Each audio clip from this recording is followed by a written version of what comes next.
Aaron Tuttle here. It's storm season in Oklahoma, and with that comes torrential rain, high winds, and hail. To protect your home and your family from these threats, the one roofing company you should trust is Ferguson Roof Systems.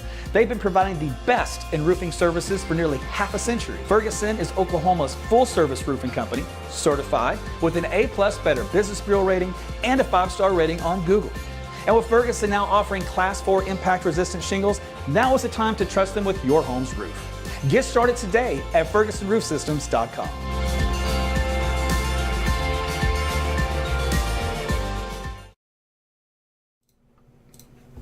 Hey everyone, Meteorologist Aaron Tuttle back with you again. It is our lunchtime live for our Thursday. It's about 10 minutes till noon, so we'll get you updated with the weather for this afternoon, when you can expect those storms and how they're going to be, how they're going to behave, all that kind of stuff. So thanks for joining me. It's good to see you guys out there on all the social media platforms, Rumble, YouTube, Facebook, and Twitter X. One of these days I'm going to drop the Twitter part and just say X when everybody's finally comfortable with it. If that ever happens. Let's see here. All right, I think everybody's up and running good. Okay, so let's do it. All right, so let's see what's shaking and baking out there currently. See some clouds? I do. So these are, I believe it or not, these are little instability clouds. Almost, from my viewpoint, I didn't look outside, but looking on this camera shot, it almost looks like ACUS clouds, which is basically just some mid-level instability that's transversing the area because we have actually a cold front in the region. Plus, we have moisture that has returned, and so that is going to kind of set the stage for some thunderstorms later on this afternoon. So as we do that, let's take a look here what we got for you right now over the state of Oklahoma. Now, of course, I've got close to 90 degrees here in my backyard.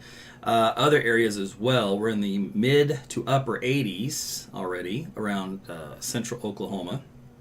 A little bit warmer than that. Let's see, Watonga's at 91. Fairview's at 90, down here in southwest Oklahoma, obviously in the low 90s. So we're going to be working our way up to some pretty hot temperatures today. The dew point values are also getting a little bit high as well. These are the green numbers you see on the chart or on the map. So when you see dew point values here in the upper 60s, so that means the humidity is returning and is starting to pool here in the central Oklahoma. Now, you'll also see on this map right here is a little bit of a change in the wind direction. So if we were to draw our little magic marker, so to speak, and we kind of move this around like so, we basically have a cold front kind of looking something like that. All right, so this cold front kind of pushed in on a little backdoor action from the north and northeast overnight, thanks to some storms that had moved further up to the north and east of us. But this little boundary is probably going to stall pretty close to about where it is.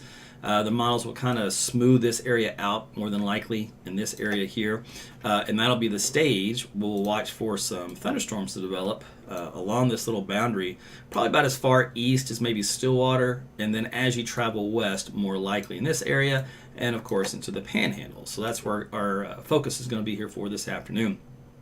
You can see a southwest wind field out ahead of it, and that's going to help to keep those temperatures up as well. And then those winds will kind of change direction as we get later in the day. Let's take a look here at the satellite viewpoint for the visible. You can see those clouds working in through now across northeast Oklahoma and pretty much all of northern Oklahoma, really, even the Texas Panhandle. So again, that's just indication, a little extra moisture out there, some instability to work with for today. The National Weather Service and the Storm Prediction Center does have a slight risk now. Remember last night we told you how they would paint the green to a yellow area. The only thing they didn't do, which I thought they probably would, was extend it a little bit more to the east, and they did not in the early afternoon, or, well, let's see, what time was this made? 7:14? Let's see if they got a new one up there. Yeah, there's the new update, 11:27. So they extended it to the north to cover the northern edge of that boundary, but they kept it out to the west of Oklahoma City. We'll see if some new trends come up where those storms do develop back here. They'll do a last minute adjustment here, which of course defeats the purpose. But bottom line is, where you've got any color on the map is where you have the threat of some storms, and that's mostly there in the darker green and the yellow areas. And any storm that does form this environment will be typical of some damaging wind and some hail. Could be up to the size of golf balls with that. So the hail size at least won't be that large, but the damaging wind will still be a component to it. All right, so let's take a look at the dew point map here for this afternoon. This will show us where that frontal boundary lies. And you can kind of make out the, I'm going to use the yellow here just to notate the wind shift difference here in the model data. So it kind of goes something about like this and then back in here. So kind of close where we had drawn the current status of the boundary. So this just indicates where it doesn't really move much. And if you look at these values here, this is where the dew points pool, which means they come together, they converge, and they're into the lower 70s here along this boundary, which really generates some really good instability. So for example, if I was to pick a forecast sounding in that sweet zone up around Stillwater, it has a convective temperature of 92 with a surface temperature of 91. So pretty much with that boundary in place, that's a breakage of the cap, no problem. And the winds are out of the easterly component, and they go over to a westerly component. Now they're very light, 5-10 knots. So the model, if it underestimates the strength of the shear, all right, that's one component. Plus, and or if the storm can kind of stay anchored on that frontal boundary, then you do have a tornado threat for today. It'll be low, but not zero. So watch for that this afternoon and evening for any of those storms that do manage to bubble up along that boundary. All right, let's take a look and see how temperatures are going to go today. It's going to be a little hot out there, unfortunately. We're talking mid-90s here in Oklahoma City, no problem. Upper 90s down here in southwest Oklahoma, probably even close to 100 sneaking in somewhere down here in southwest Oklahoma, and maybe even 100 degrees sneaking in between Oklahoma City and say Enid, like maybe Kingfisher points out west from there. There's going to be a little bit of heat thrown in there. It might be a little bit of a compressional warming from the front.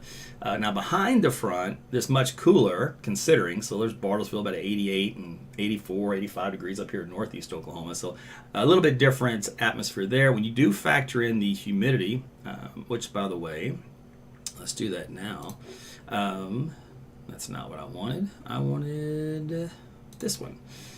Okay, so we do look at that. Humidity value factored in makes it feel like 100 in Stillwater today and close to that in Enid. Not that much of a change here in Oklahoma City and down here into the hundreds in southwest Oklahoma and even to the northwest Oklahoma as well. So again, that humidity makes a big difference when you're factoring in our temperatures. So let's take a look at the CAPE, in other words, the instability and the shear. So models kind of force it two areas, one out here in western Oklahoma and the other along this frontal band across north central Oklahoma and then back out to this area. So that is where your instability lies for thunderstorms. So what it also tells you is once these storms get off this zone and they start to move in this direction, they run out of that significant instability to work with, meaning that as they get farther away from this convergence line, they don't have as much volatile ingredients to work with, which typically means at some point then the storm will start to weaken and their severity will also lessen.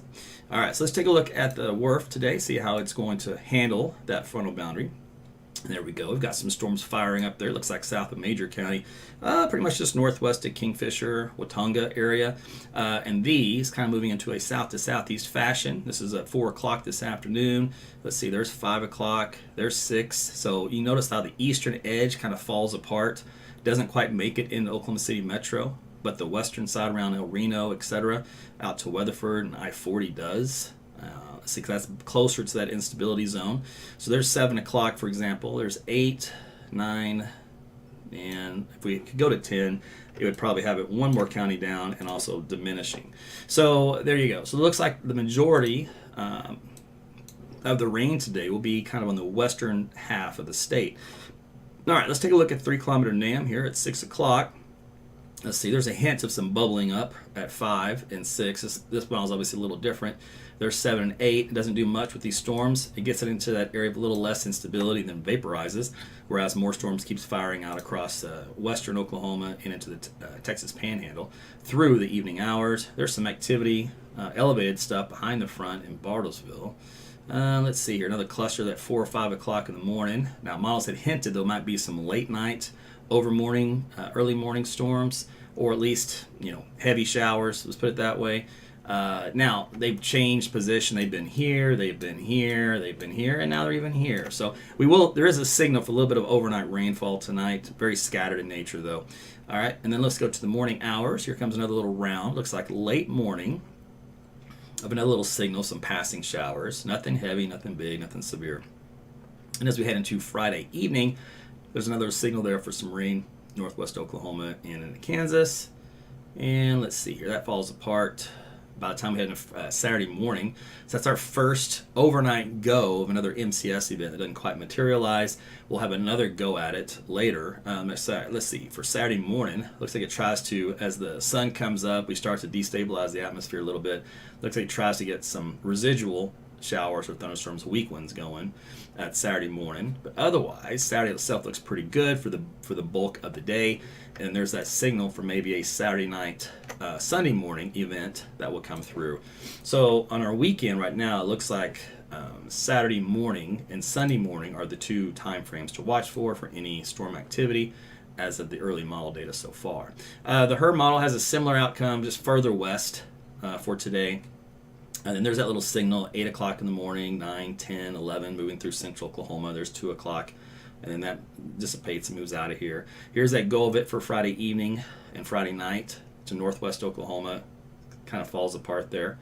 And some residual stuff looks like Saturday morning like we talked about. So that's about it. As we go through time, we're going to have more of those signals with the pattern that we're in. This is also an indication of the rainfall totals, which means the take home here is that you can tell that most of the state is going to be dry if you were to break it down in percentages. But the ones that do get some of these heavier thunderstorms, these little clusters out here, again, the model won't have the exact position correct, but at least give you the idea. We're talking about another quick inch, maybe inch and a half of rainfall out of some of the stronger thunderstorms, and also some potential damaging wind. We'll see if it shows the wind on this one. Let me do this guy here. I know the WRF did when I looked at some of its earlier data. This one's not going to have the storms with that very good. A little bit of wind here for that Friday evening stuff in the Panhandle. All right, but in theory, any of these thunderstorms that do form should be able to contain 60 to 80 mile per hour winds in small areas. All right, so here's your forecast for today. Of course, we'll be in the mid 90s, even upper 90s in some areas. And then tomorrow, a little bit cooler. We'll be right around 90 for a high. But it will be a little bit more on the humid side. We do have that residual front kind of hanging around. So for Saturday, we're still going to be up into the upper 90s. Then we get a good push, so much cooler air. And this number has been trending downward. Now, can you imagine a high of only 77 for Monday? Whew, that'd be great. So we'll see what happens here, but otherwise it looks like a nice little cool down, and then we'll get back to some seasonable temperatures right around 90 degrees as we head into the end of next week. So I think that was it. It's pretty short, sweet, straight to the point here for today. So I know we're getting a little bit more rain, and as long as we're in this northwest flow and we can get some of those disturbances that ride over the top of it, down here into Colorado, Kansas, and the Texas, Oklahoma panhandles, those are all triggers for storms. Then those can move east and southeast across Oklahoma at various times, as you've noticed. Sometimes they come in the evening, sometimes they can come in overnight, sometimes they come in the early morning hours. So we usually have to deal with those for a little bit. But other than that, it's usually pretty good as far as rainfall, dry weather goes, dry hours. Megan, by the way, thank you for the stars. Appreciate you. See you guys checking in here for our lunch. So thank you very much, Shannon, as well. Mindy, I see you as well, so thank you. And Jody, I've noticed, gets a lot of praise in the comments. So just to let you know, thank you for that, because Jody does work hard. She's in the background, just doing all of this, and she's so sweet. So she's extremely supportive for what I do here and for helping you guys out. So she always jumps in on the all the multiple platforms. She's like multitasking, all the little windows open for the chats. That way she can help any of you out. So I appreciate when you guys throw some things her way, because I know it makes her smile, because she does work hard, believe it or not, in that aspect. Many thank you. And so she's becoming a fan favorite. I told her, I said, pretty soon you guys are going to be like, okay, we're tired of you. We want Jody, and we want Penelope, and we want Larry. And I'm not going to blame you. And actually, when the summer hits and it's 100 degrees outside every day, that's what I may do. I may just pop this up. You can have those three, and I'll check back with you in the fall when we get some more storms, like around October or something. So anyway, all right, well, that's it for me. Hope you guys have a great rest of your afternoon. Thanks for stopping in for our lunchtime live update. I'll be around later today if some of those storms were to try to become, a little nasty, as far as some winds that would exceed 80 miles per hour and or become tornadic. It's not anticipated, but can't rule it out, because tis the season still until we get to about the middle of June. Then things in that regard will start to wind down, because our shear starts to lessen each and every week after that. So there you go. Okay, guys, have a good one. We'll see you later. Bye.